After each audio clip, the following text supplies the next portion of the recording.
it doesn't sound to me on the face of it like the worst idea in the world. Yeah, I really like this idea. As you said there, I've mentioned it a couple of times over the last couple of years, whether it be a table at the end of the season or something like the Ranfurly Shield in New Zealand, which I really like. It's a kind of historical competition. I think 1904 it started. They call it the Log of Wood. It's a big shield, obviously, that you get if you win. And basically, they do it on a challenge system. So the holders defend their Ranfurly Shield in their home games in the Mitre 10 Cup and a couple of challenges in pre-season games as well against the other New Zealand provincial unions.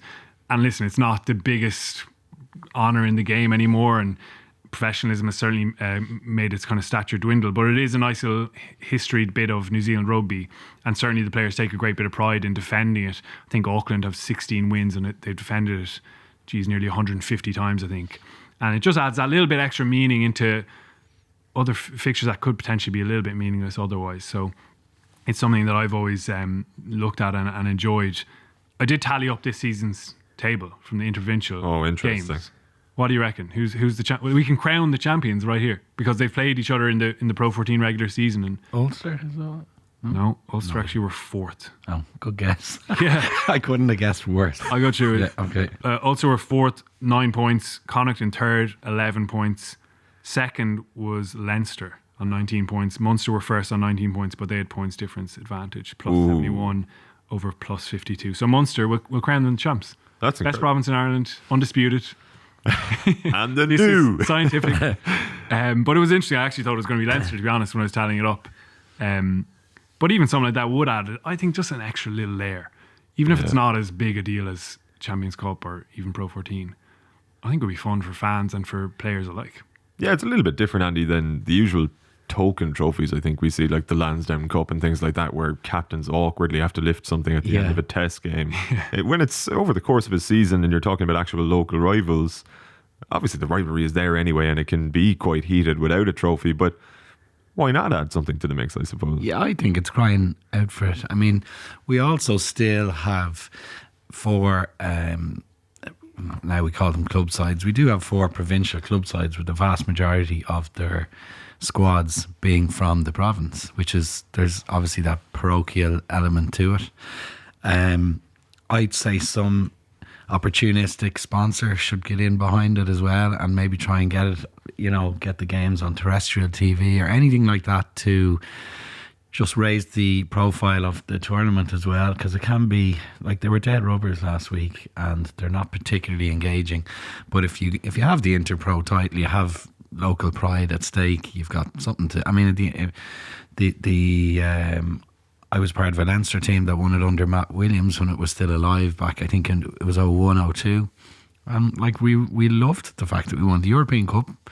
Was still obviously we'd been knocked out at that stage. Munster were still going strong, but Connacht and Ulster were out, and we went down to Galway and beat Connacht in Connacht to win it. And like, I think I still have a big squad photo, and everyone's delighted from it. And it's something that we all certainly enjoyed. It's not probably pride of place on the trophy cabinet, but it's something that definitely captivated us prior to that game, that week. That build-up was like, you have a chance to win an Inter-Pro title. So I think it can still engage players, but I do think there's opportunities there to bump it up, to make it a bit more commercial, to family passes for tickets for games, all that type of stuff. Just an opportunity, probably gone a begging a bit, which I'm surprised by in modern commercial professional sport. I think there were 20,000 people in Thome Park for that Connacht game, which is a really decent crowd, really encouraging.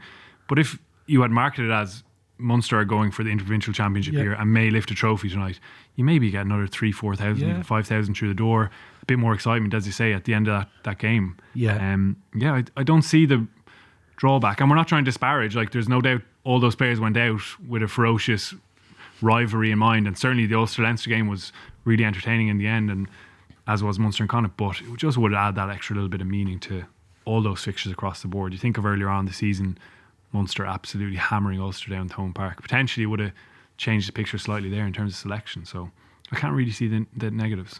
Okay, there are no negatives on paper. There are probably difficulties. Like, for example, you mentioned that Munster-Ulster game.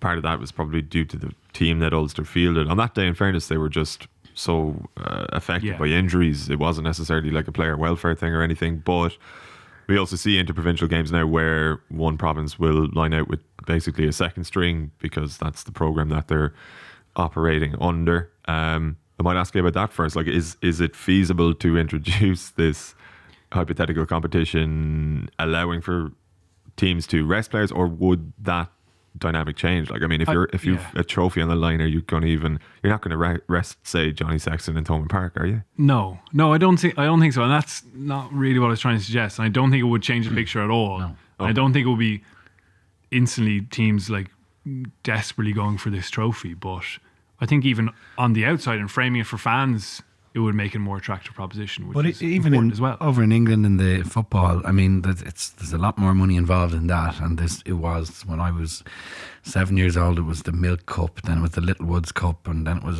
something else, Carling Cup. Now it's the Carabao Cup, and no one really gives a toss. And they throw out their second, third team. You guarantee it, like, you know, Liverpool lost final a couple of years ago to City under Klopp. Like, he would, if you offered him that trophy right now, he'd take it.